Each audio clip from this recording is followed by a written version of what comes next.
Fluent Chill NFL edition. I'm Anthony K. Here as always with my man Jermaine J-Dub. How you doing, man? Yo, what's going on? It's football season. Let's do it. You know, we talk so much basketball, and I love that.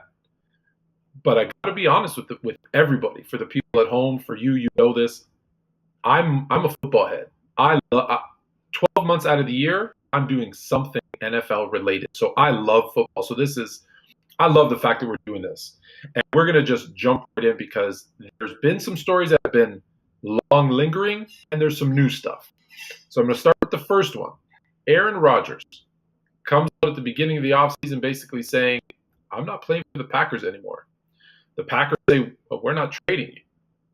They go back and forth. It's public. It's out in the open. Eventually, now we find out he's going to play one more season. They're going to give him some outs afterwards. He just wanted some power. I think he saw what was happening with Tom Brady going to the Bucs and him saying, hey, I want Gronk. I want Antonio Brown. And the Bucs saying, okay. And Rodgers felt like, hey, I want that freedom to do that. Now, Tom Brady had a different career than Aaron Rodgers. So maybe he deserved it more. So what is your take on one, public? Two, can a team that went through this in the offseason, can they come back? Can Aaron Rodgers lead that team when they all know he's just playing out the last year so he can get out of here? Well, we'll start the conversation with the Green Bay Packers. I think they was in the NFC Championship game 4 times in the last 10 years. So they're not a team to be taken lightly. I mean, Aaron Rodgers is arguably the most talented quarterback in the history of the game. Now, when he asks for something, when your best employee asks for something, at the very least, you have to listen. However, this is year what? We're going into year 16 with Aaron Rodgers, which means he's getting a little long in the tooth. Now, he didn't appreciate them drafting Jordan Love. I could understand it because Aaron's not going to play forever. Aaron's going to get older a lot quicker than he's going to stay who he is. That's how football works. So with that being said, Green Bay is planning for the future. Well, why didn't you get me a wide receiver? Why didn't you get me another running back? Green Bay could have absolutely done those things, but they didn't. And I can appreciate Rodgers complaining about this sort of stuff. But in the end, I still think that he handled it the way a high-level employee would, which is, I'm going to kick and stomp, and I'm going to let you know that I am here and you need to take me seriously, because without me, it is very difficult for this company to run the way it runs. So I want to pause you there for a sec. I want to pause you there because you said something interesting. When they drafted Jordan Love, did Green Bay handle that properly? After what they already went through, like, they should know when they drafted Aaron Rodgers. They didn't have that conversation with Brett Favre. They didn't tell Brett Favre, hey, you're still our guy. We're thinking of drafting this quarterback because if he slips into our hands late, because if you remember, Aaron Rodgers slipped in the draft, we're able to pick him up. Look, you're not going to play forever. It's just a succession plan. You know, we're not kicking out tomorrow. We want you to play as long as you can. But, hey, mentor and grow this guy. So when it's time, when you decide, right, they felt this way or not. But if they tell that him, decide it's time to go, you know, you've been a great employee for the Packers, and you can say, hey, then you can work when you're ready to this person that you've molded. If they had that conversation with Brett Favre, I think that changes that dynamic. Learning what they learned, doing what they did with Rodgers, wouldn't they have a conversation now with Rodgers and say, hey, just like we drafted you to eventually replace Brett, we need to look to the future as well. Does that get any better? Even if they would have had that conversation, I'm still in a position where I'm on my way out and I'm not ready to go yet. I still think that I can play. That's number one. Number two, you can find great players in the later rounds. I mean, Terrell Owens was drafted in the 3rd round. Frank Gore was drafted in the 3rd round. So you can find great wide receivers. You can find great running backs and great offensive tackles in the later rounds. No question about it. Richard Sherman was drafted in the 5th round. So you can find great players in the later rounds. How Aaron Rodgers handled this was a guy who felt like he still has it and he's not getting the respect that he needs. He feels like it seems to me like he feels like he should be on the same plateau when he asks for things like Tom Brady. like Peyton Manning, Should those guys. When those guys ask for things, at the very least, management listens. Now, this is a different management than when Brett Favre was there. These aren't the same people. So Fair.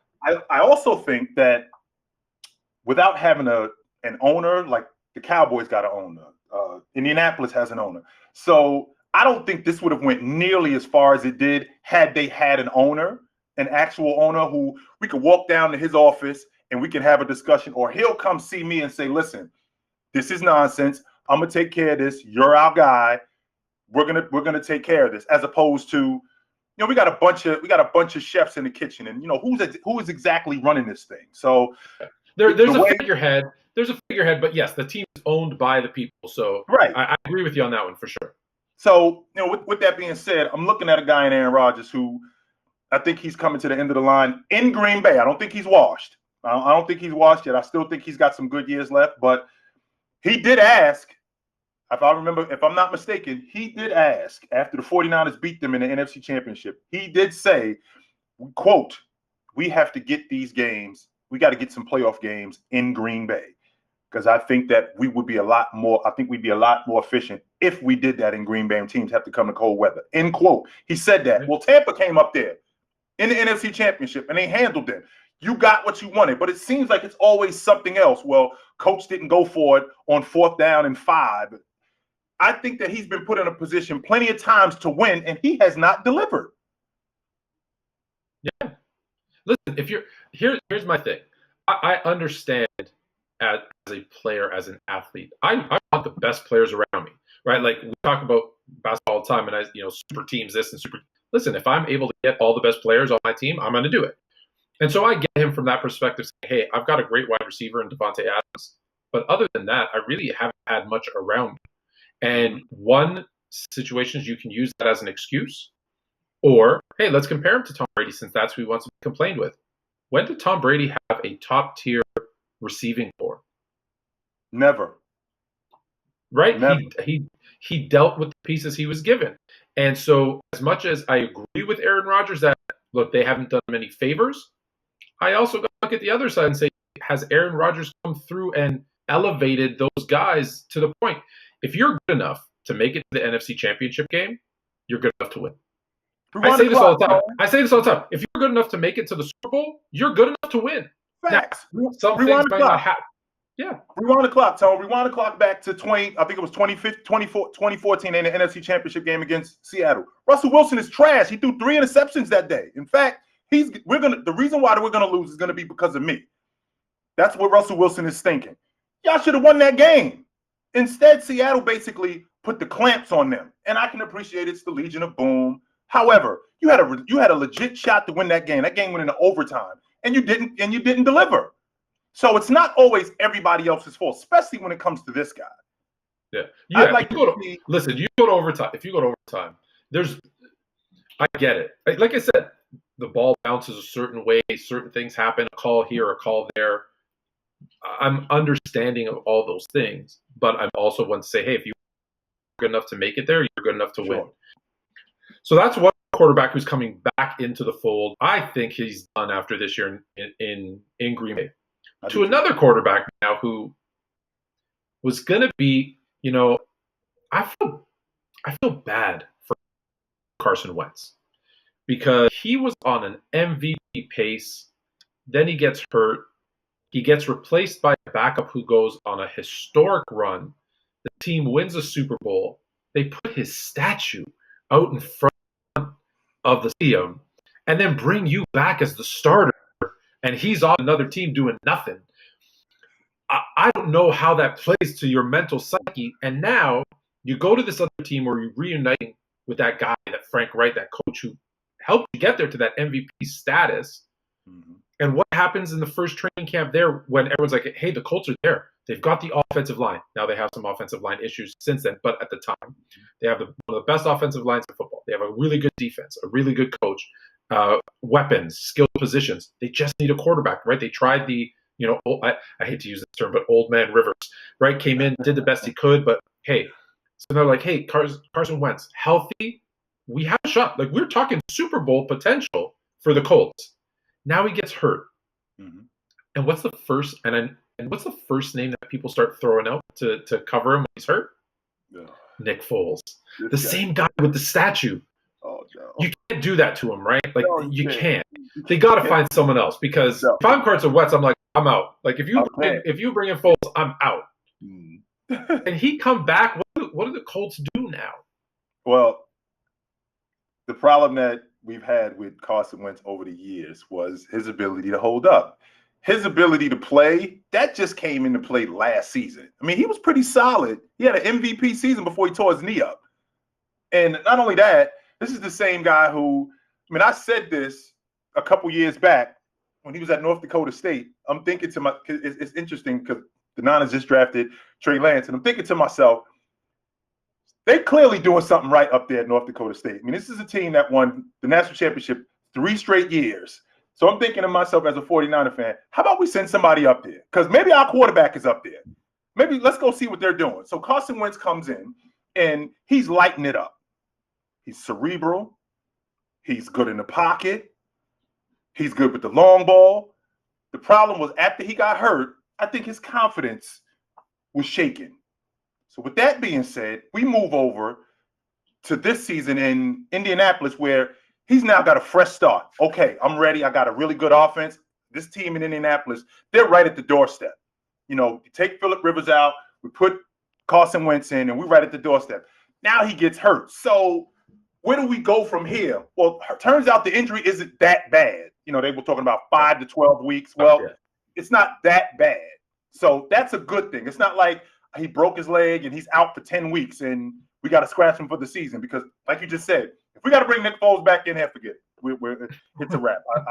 I'm not doing it. But I think that with Carson Wentz, health is the most important thing with him. Now, they still have to, in the meantime, because I don't think he starts week 1. I don't. No. I don't think he starts week 1. I think he's going to be on the shelf. I don't think he's going to be on the shelf for 12 weeks, but I don't think he starts week 1. I think he misses the first. I think he misses the first quarter. I think maybe the first 3-4 weeks of this. That wouldn't surprise me. Actually, if this is possible to say, it's probably a good thing that if he was going to get injured, that he got injured early on, so he doesn't miss the right. If he gets hurt week 1 or week 2, well, then your season's done. So if there's a good time to get hurt, that was the time. Right. Well, you figure if he misses the first quarter, he missed the first 3 or 4 games, plus what he missed already. We're talking about 2 months, so he should be good by that time. Yeah. All right, so he should be good by that time. Well, what do we do in the meantime? Because we still got to have a solid quarterback. We probably, and I've always said this, Tone, you're only as good as your backup quarterback. Because if your quarterback goes down, your season can go right in the tank. Because your second quarterback, if he's not good, you can forget about it. So, with that being said, you're looking at a guy in Carson Wentz who, when he comes back, we hope that this thing is shored up at least. We hope that we can be a 500 team, maybe even a game or 2 above 500. But we can't rush him back neither because you don't want to screw him up even more. You definitely don't want to do that. Yeah, based on his history, if they can come out like I said, I think if he can come back like week 5 and they're 2-2, you're okay. You can't be 0-4, 1-3. Like that's too big of a hole. No, if you're 2-2, heck, if you can use your running game, right? Jonathan Taylor still, I think, like I said, I think they still got other pieces, so they could be 2-2. Catch a break and be 3-1, and he comes back. Hey, you're fine. Defense. Yeah. That defense that Indianapolis has is really going to have to shore up because losing Carson Wentz, they're going to be lacking in offense. So Leonard's going to have to step up, and he's going to have to be. I mean, they just signed him to an extension, so he's going to have to be huge for them. So yeah, they're going to have to win some tight ones. Yes, they are. Speaking of making the playoffs, not making the playoffs, our friends at CBS Sports put this out there, and I made my predictions, but I want to get your take on it. So they give us the 7 teams that made the playoffs last year, NFC, AFC. So we start in the NFC, and I'm just going to read them out to you. And the question was, which one is most likely to miss the playoffs this season? So you can only pick one.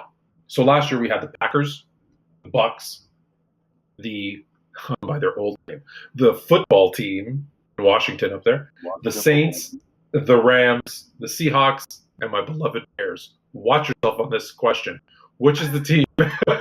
Which is the team that is most likely? It doesn't. Let's be clear. It doesn't say it won't make the playoffs. It's the one that's most likely if you had to pick one most likely to miss the playoffs? Well, we'll start at the top. Until Tom Brady takes his pads off, I'm not betting against Tom Brady. So Bucks are in, 100%. As long as Tom Brady is there, and what Tampa basically did was they ran it back. We bringing everybody back. We already won the bowl game. We bringing everybody back. Ndamukong Suh is going to be great. So we're bringing everybody back, and as long as Tom Brady is in pads, I'm not betting against Tom Brady. I don't know about the Saints. Even though I think Jameis Winston wins that job, I think that he has a really good season this year, but the NFC South is a really tough division. Mm-hmm. I know that.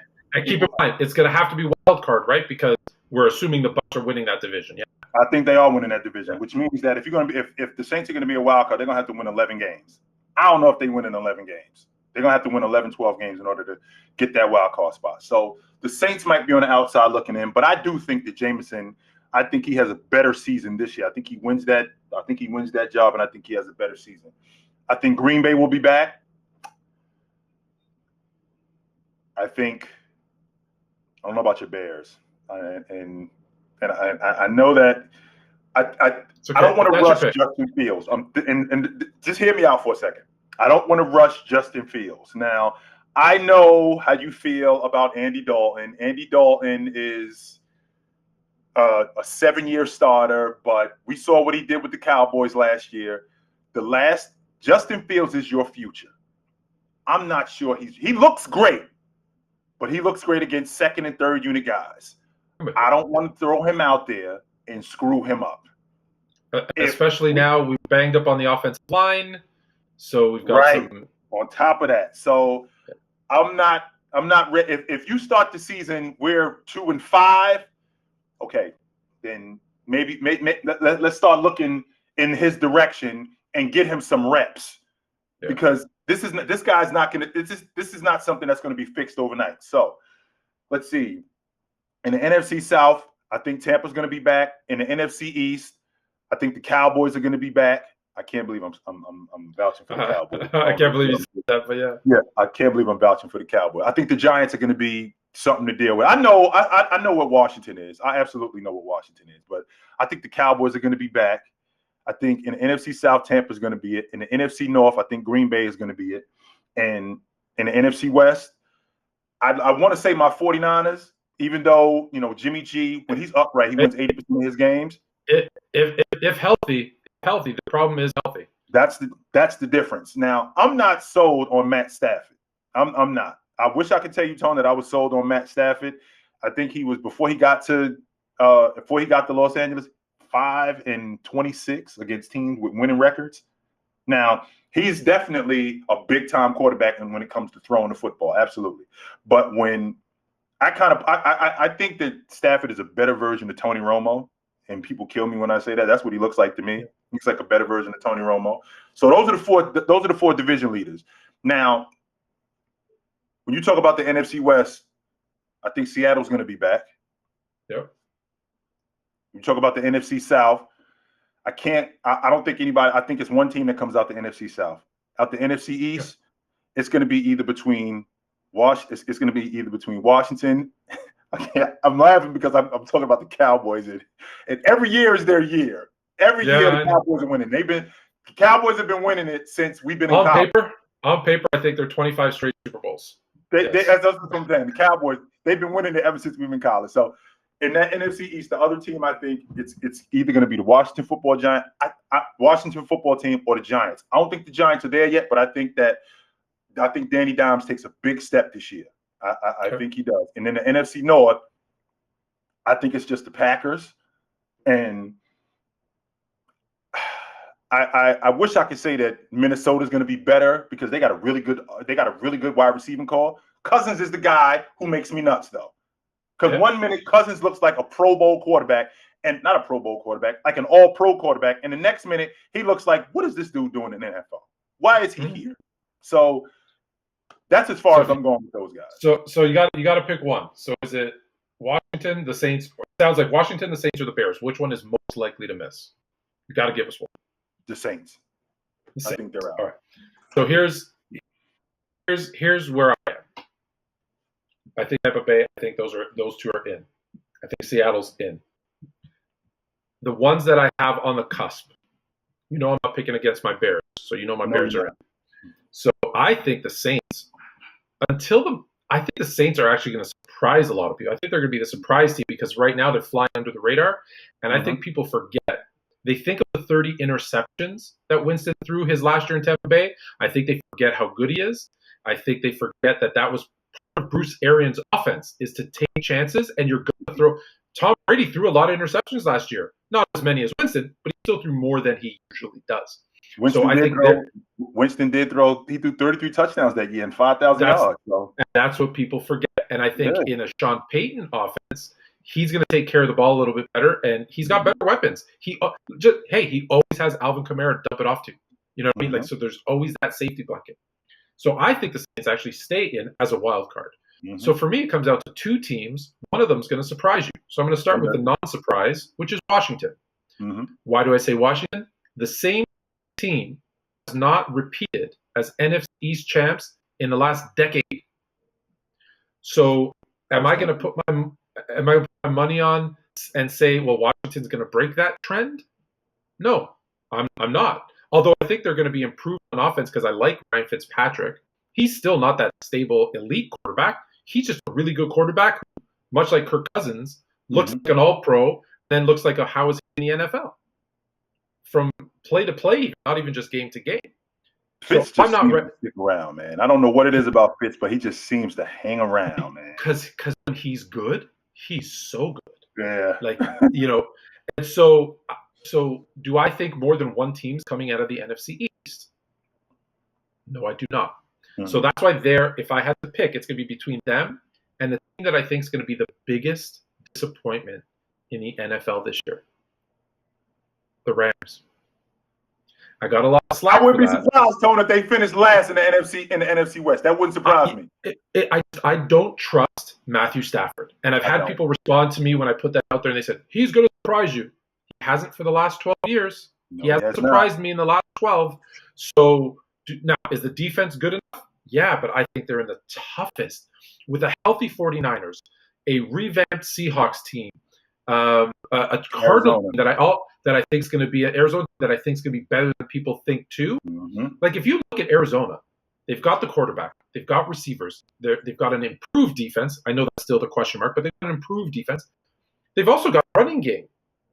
Like I think Connor, people are forgetting about him, is going to have a bounce back year too.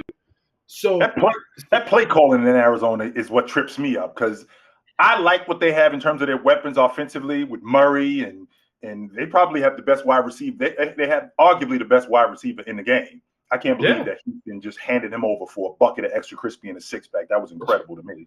But that's probably why he was fired. But I question the play calling in Arizona. That's my issue with them offensively because they should be a lot better than they are. I agree with you, but like I said, I think that's the toughest division in football because again, if all things equal, everybody's healthy. They got 4 teams that legitimately have a shot at winning that division. I don't think I can say that for any other division. Like I can't think of one where I could say, yeah, all 4 teams have a legit shot at winning. There's always one, at least one, right? There's always one that's like, yeah, okay, right? Like won't go through the list, but just think through the division. If you look at the NFC South, Carolina is not winning that division. Yeah, Carolina's not winning. We already know that. AFC East, the Jets aren't winning. We look at the AFC North is strong. Cincinnati is not winning that division. They're not winning. So that's what there's always at least one team that won't. Here's a division that has that. So I'm gonna as much as I want to say Washington, nobody's repeated as I'm gonna go Rams just to be like, you know what? I'm gonna stick with my guns and say I think they're gonna be the biggest disappointment, and it's gonna be the Rams that are most likely to miss.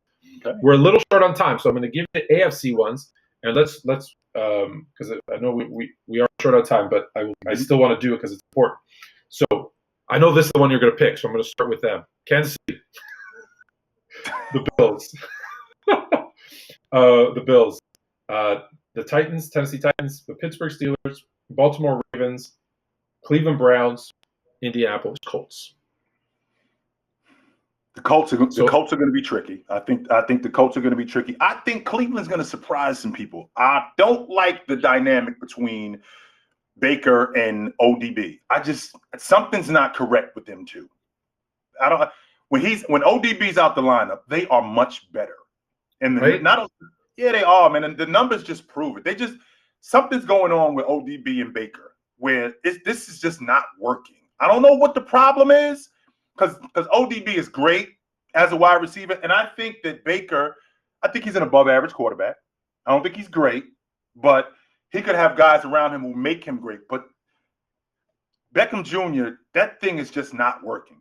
So with that being said, they have to find something in between those two to make up for what they lack. Because like I said, that thing is screwed up. I don't think that Baker was a one-hit wonder last year. I think Cleveland's going to be back in the middle of it. I do think that.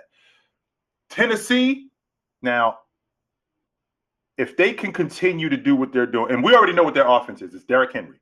Yep. We know that for a fact. Derrick Henry is their offense. So if they could continue doing what they're doing, I think they're going to be right back in the middle of it too. But the team that I think Pittsburgh takes a step back. I do. I think Pittsburgh takes a step back. So we've got the same division, and I'll tell you what. I think the Chiefs win their division again. Mm-hmm. I think the Bills win their division again. I think Tennessee wins that division. So there's 3 out of the 4 divisions. We've got the leaders they're staying in. So now you've got the Colts, the only one that, I think still get a wild card. Mm-hmm. What are the chances that 3 AFC North teams make the playoffs again? 0. Right. So now I got from 7 to 3. So now I'm Cleveland, Pittsburgh, and Baltimore. Mm-hmm. Do I believe Baltimore will be back? Yep, sure do. So now I'm down to 2.